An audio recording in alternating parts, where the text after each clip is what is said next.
This is ABC 7 News, Chicago's #1 news, with Sylvia Perez, Linda Yu, and weather with meteorologist Tracy Butler. This is ABC 7 News at 11. Well, taking care of a household can cause a great deal of stress. When we come back, some advice to help you keep things running smoothly in your home. To wish you a Could you ever imagine a psychiatrist writing a book entitled Fire Your Therapist? Well, it has been done. Its author is a psychiatrist who discovered over the years that some people who came in for therapy did not have mental illness or some major trauma that they had to work through. Instead, they were unhappy or they were stressed out, and what they really needed was life coaching and not long-term therapy. Dr. Joe Siegler is here now, and he wrote this book, and he's going to help tackle one of the major areas that causes a lot of stress, and that's managing our households. And we're talking probably the majority women, but men too get into this with, I've got to do everything. Everything's my responsibility. And definitely men are losing their jobs now, Yeah. and sometimes they're taking on this household role for the first time. Right. Okay, so some of the things that you talk about is first, and these seem to be simple, except when you are obsessed with doing everything, is first organize and then delegate responsibilities. What do you mean? Well, what I say there, and this is the same as my management tools for corporations, is you have to sit down and make a list of all the functions of the household, whether it's the man or woman or the grandmother who's functioning in this role. For example, there's laundry, there's travel, there's Right. romance, there's grocery shopping, there's home repairs, there's painting.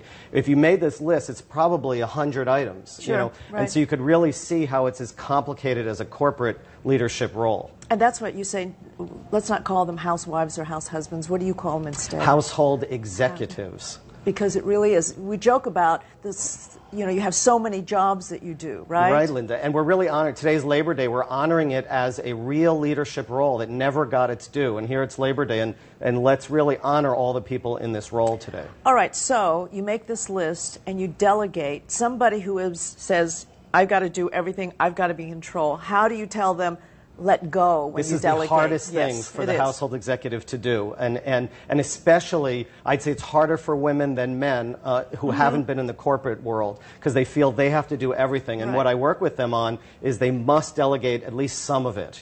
Some of it may help with laundry, someone else may help with laundry, and it has to be one specific person. If you ask two, it never gets done, because everyone says, I thought you were going to do it. Right, okay. Long-term goals? What do you Long-term mean? goals are, I call them big goals in management. Yeah. And this is the difference of coaching and therapy, is that it's results driven. So a big goal might be lowering expenses, for example. And so what you do, you set goals by, we want to lower expenses X amount of dollars, and the family could have a meeting and decide what can be cut out. Okay. So for example, instead of going to an expensive concert, you may go to a free concert, downtown. And so really brainstorm with each other, how can you bring down expenses?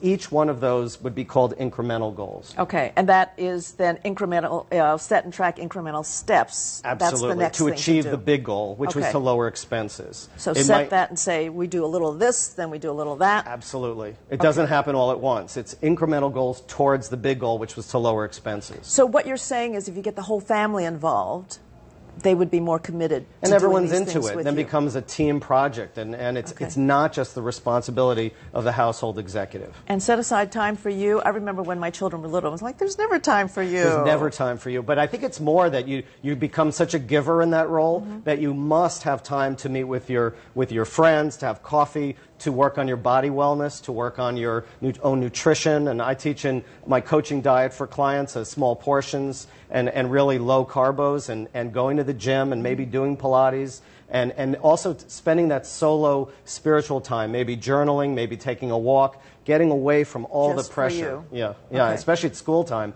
Think how much the parent in this role has to do to get the kids ready for school. Yeah, I remember. That's true, too. Okay, thanks very much. Now, for more strategies to manage your household chores and finances and other information about life coaching, you can go to our website, abc7chicago.com. We'll be right back.